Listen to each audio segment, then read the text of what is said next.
astrology podcasts. Wow. Off to a great start. We're your hosts. I'm Heidi. And I'm Jocelyn. And this week we are going to be covering the legend and qualities and all that fun stuff about Taurus. So yeah, this might be fun because it's early and I'm apparently having issues talking already, but bear with us. We promise it'll be good. It'll be fun.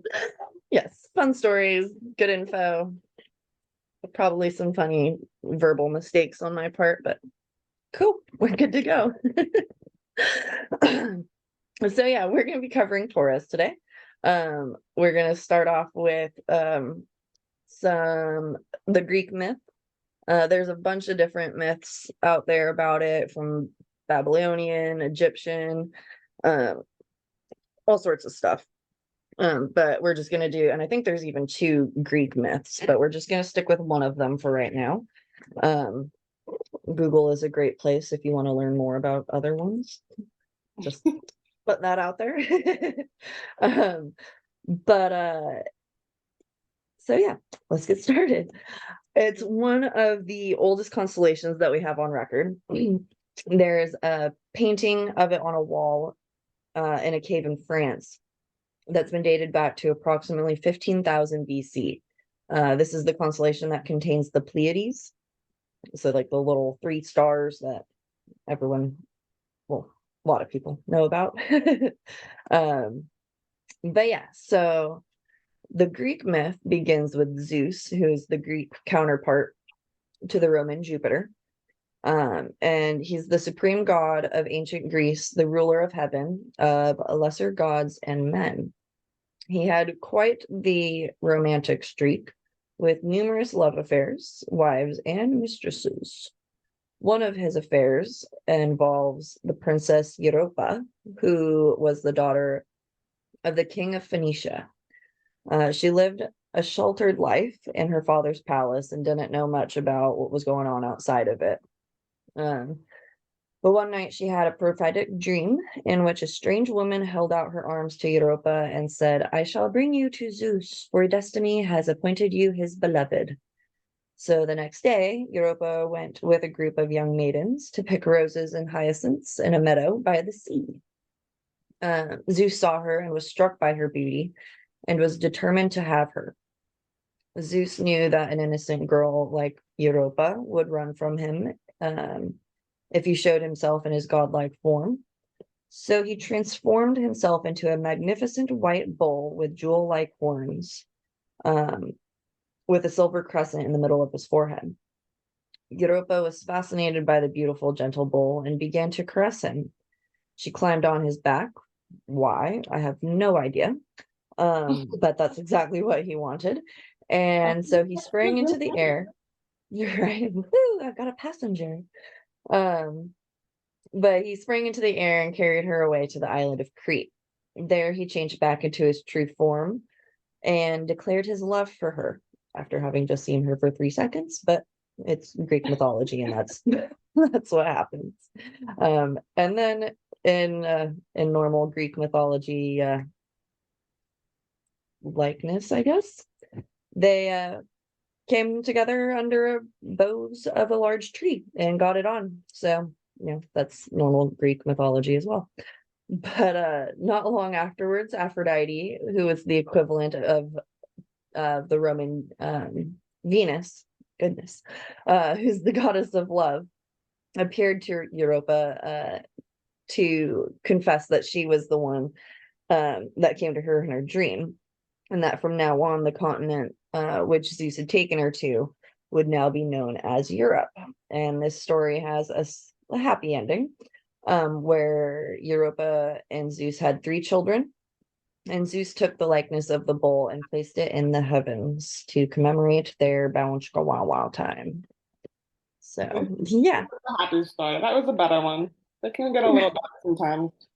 yes, yeah, that wasn't the worst, but again, like why would you just randomly jump on the back of a bull? But whatever.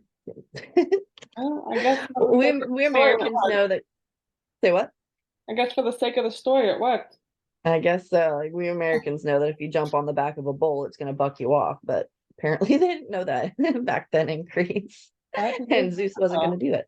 He was a different. He had silver horns. But all right, here we go. That's enough of crazy Greek talk. Okay. And now we're going to talk about Taurus as the sun sign that we all know today. So now Taurus, as most people know, is, hang on, let me back up for a second. Let me tie this together for you. So Taurus is actually the Latin word for bull. So naturally, this is why Taurus is symbolized by a bull. And a bull is actually an animal that's both fierce and gentle, and it symbolizes strength and sexuality. So we're going to get into all those traits as we go. So now, notorious is stubborn. Well, notorious for being stubborn. Oh my goodness, I'm catching on to your hiccups It's here. contagious. Oh my goodness.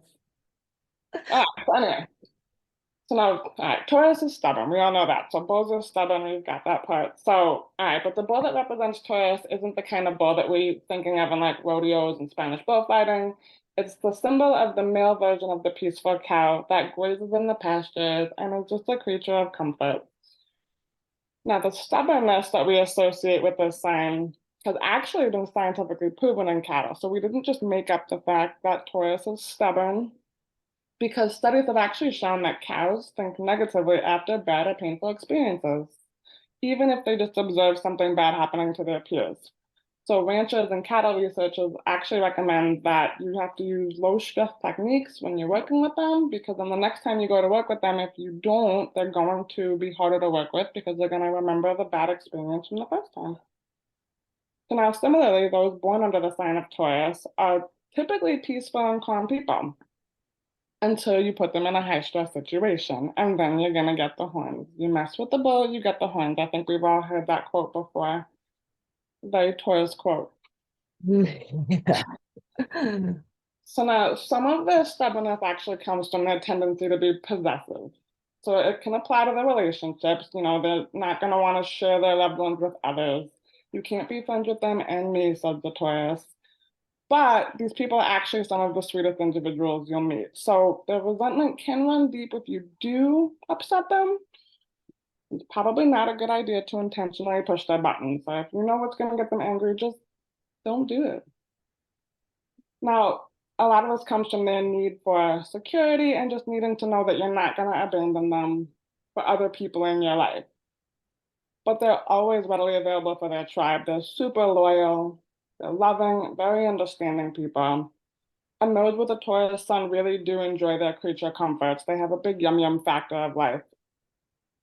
So their ego and life force is ruled by Venus, which is why, Venus is going to help them see the beauty in all things. So that's what rules them. They like to see all the fun things in life.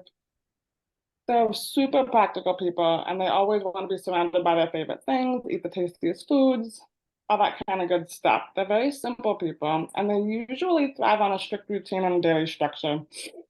So on the flip side of that, though, they can be really self-indulgent and seek out pleasures in the world. So you can get a little bit of both with them. They're very sensual people. Great sex is one of their favorite things. They might actively seek it out. So when you're attempting to woo a Taurus, if it's something you want to do, you might want to learn the music that they love, maybe take them to dinner at a fancy restaurant, a night at a luxury hotel suite, something super Bound sensual. chicka wow wow. Yeah. And, Taurus, again, when they live in their sun sign, they're very practical, understanding, they're patient, thorough, productive. One of my favorite people is actually my sister. She's a Taurus sun, and I'm actually getting ready for her baby shower today, so I get to celebrate her today too. It's a very Yay. Yes, and my daughter is a Taurus, and yes, she for being 5 years old, she's definitely a little bull up there.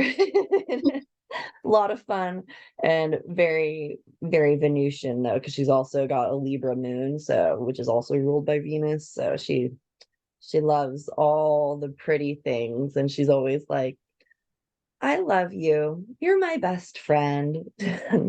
She's just so sweet. My little Taurus. Taurus is definitely good people. I love Taurus. They are, My yes. dad's actually a Taurus. My dad is a Taurus sun and a Taurus moon. Oh wow. Oh, that's right. I do remember you saying that. So yeah, he's very, very Taurian. So one of my favorite Um, people. yeah, my Mars is in Taurus, so I'll get a little bit of that sometimes. But yeah, so on to the shadow, because every sign has a shadow to the light, just like all things. Um, with it being the opposite sign of Scorpio on the zodiac wheel, they express the shadow side of where the shadow side of Taurus is expressed through the unpleasant qualities of Scorpio. Um, these temperaments can include a venomous ill humor. So it can think bad things or mean things are funny sometimes. But you know, it happens. They can be envious and jealous, and they have a smoldering rage at times, which we kind of talked about before. Um, so because of this, they fall into the archetype of the grudge bearer and find it near impossible to forgive and forget. Um, in dealing with this shadow, though, and to move towards enlightenment, Turians must accept that life is always changing. The only constant in life is change. One of my favorite things for me to remember, because change is difficult for me, and I have to remember that it's always coming. You have to expect change. Yeah. It's hard. Um, and so they should give up being so rigid and accept that they're free to be as dumb this year as they were last year. That's one of my favorite things by Stephen Forrest, the evolutionary astrology guy. He is always saying that, you know, you are free to be just as dumb this year as you were last year, and there's nothing wrong with that. So yeah, and then acknowledging the difference between material and inner security can avoid the excessive sacrifices and like self-indulgences and stuff. And then from the wonderful Barbara Streisand, who is a Taurus herself, she says, I am simple, complex, generous, selfish, unattractive, beautiful, lazy, and driven. And that totally encompasses Taurus. And 100%. 100%. yes, it's, Everything yep. about it. Yeah. We didn't even need to do a whole podcast. We could have just quoted her and we would have had it all. Just saved a lot of words. Right. But but yeah, so that was our little spiel on Taurus and the mythology of it, and we hope you guys enjoyed it. No, Um fun topic. This was a fun one. yeah, yeah, I love Taurus. Like it's especially because it's my daughter, and so every time I think of Taurus, I'm always like, oh, my little baby, my little Harper. But yeah. Um So yeah, do you have anything else for our listeners? No, I think we said everything we had to say about it. All right, cool. Well, if you want to learn more about how to evolve your soul in this lifetime, which is what we work on, is the evolutionary astrology and karma and moving towards enlightenment and all that fun stuff. You can book a reading with one of us on our website at innerloveastrology.com. Be sure to follow us on Instagram at innerloveastrology. And then if you'd like to support us on a monthly basis and get access to exclusive content and other fun goodies and little readings and stuff, you can join our Patreon, oh my goodness, at www.patreon, yeah, patreon.com/innerloveastrology. My goodness, I always have issues with the Patreon. But yeah, so that that is all we have for you. We hope you enjoyed this fun little Fun session we little had. podcast that we put together for you. Yeah. But yeah, so we'll be back in a couple weeks with Gemini.